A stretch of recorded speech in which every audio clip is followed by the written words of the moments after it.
കുട്ടികളെ, നമ്മളൊരു ഭക്ഷണം കഴിക്കുമ്പോ അതിനെ കുറ്റം പറയാൻ പാടില്ല. അപ്പൊ നല്ലതാണെന്ന് പറയാമോ? ഫോർ എക്സാമ്പിൾ, ഈ മട്ടൻ കറി നല്ല ടേസ്റ്റ് ആണെന്ന് പറഞ്ഞാൽ നല്ല ടേസ്റ്റ് ആയിരിക്കും. നല്ല ടേസ്റ്റ് ഉണ്ട്.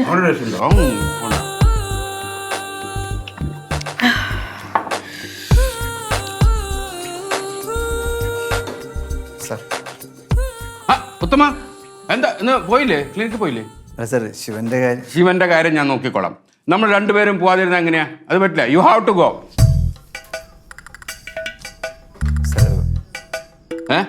കാര്യം പറയാൻ. അവധിയുടെ കാര്യമാണെങ്കിൽ പറ്റില്ല. No, sorry. ഒരു അത്യാവശ്യം പറയാം. അത്യാവശ്യമാണോ?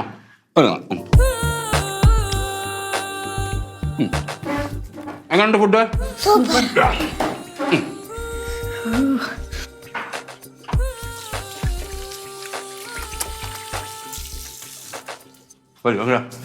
ഇങ്ങോട്ടാണ്. ഇങ്ങോട്ട്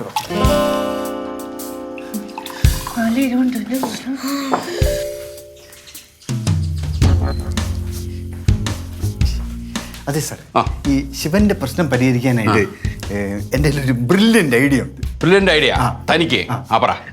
അതായത് ശിവന്റെ 2 ചെവിയിലും പഞ്ഞി തിരികെ, എന്നിട്ട് തലയിൽ ഒരു കാക്കക്കൂട് വെക്കണം. 2 തൂവലും കൂടെ തിരിയാൽ കൊള്ളാം. ഓ, ബ്രില്യൻ്റ് ഐഡിയ. എടോ മിസ്റ്റർ ഉത്തമൻ, താനൊക്കെ ഏത് നൂറ്റാണ്ടിലാണോ ജീവിക്കുന്നത്? സാർ, ഇങ്ങനെ മൃഗങ്ങളുടെ ആത്മാക്കളുമായിട്ട് സംസാരിക്കുന്നത് പണ്ട് കാലം മുതലേ ഉള്ളതാണ് സാർ. ഒരു വെറ്റിനറി ഡോക്ടറായ ഞാൻ എങ്ങനെയാണോ ഇതൊക്കെ ചെയ്യാം? സാർ, ഈ ആത്മാക്കളും കാക്കകളും തമ്മിലൊരു ബന്ധമുണ്ട്. ആത്മാക്കളും കാക്കകളും തമ്മിലൊരു ബന്ധമുണ്ട്. എന്നാര് പറഞ്ഞു? ജീവധാര ചന്ദ്രിക. അതാരാ സാർ? അത് 16-ാം നൂറ്റാണ്ടിൽ എഴുതപ്പെട്ട ഒരു അപൂർവ ഗ്രന്ഥമാണ് സാർ. അങ്ങനെ ഒരു ബുക്ക് കിട്ടോ? അങ്ങനെ പുസ്തകമുണ്ട് സാർ.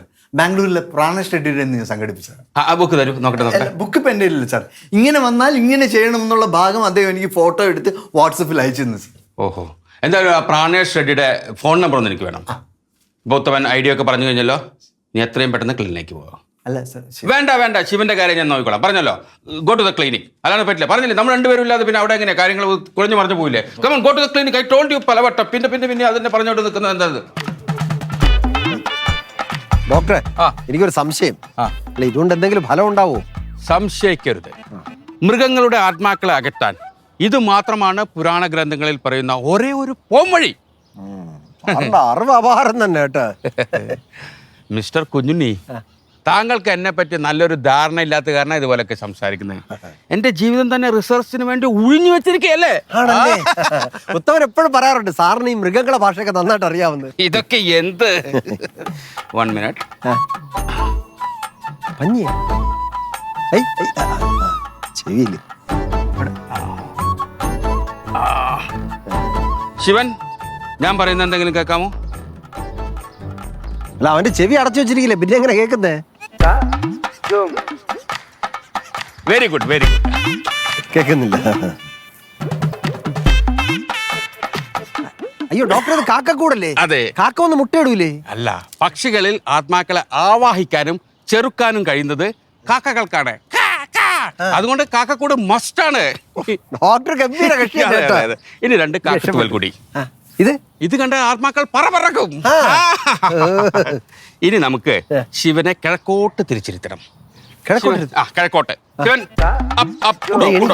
കിഴക്കോട്ടിരിക്കണോന്ന്. കിഴക്കോട്ട്. ഇനി ഇവിടെ ഇതുപോലെ ഇദ്ദേഹം ഇവിടെ ഒരു 6 നാഴിക ഇരിക്കണം. 6 നാഴിക എന്ന് പറഞ്ഞാൽ 2.5 മണിക്കൂർ. അയ്യോ, അന്നേരം ഭയങ്കര വെയിൽ. ഇവിടെ വെയിൽ വന്നോട്ടെ, കുഴപ്പമില്ല. കുഞ്ഞുണ്ണി ഇവിടെ തന്നെ ഉണ്ടാവണം. വേണമെങ്കിൽ കുറച്ച് മാറി ഇരുന്നോളൂ, തണുത്തിരുന്നോളൂ. പക്ഷെ ഇവിടെ വിട്ടുപോരുത്. മോളുടെ പേരെന്താ പറഞ്ഞേ? പൈങ്കൂസ്. അല്ല, പൈങ്കിളി. വിശന്നിട്ട് വയ്യ. പൈങ്കിളി. അല്ല, അപ്പൊ എനിക്ക് കഴിക്കാൻ പോവാമോ?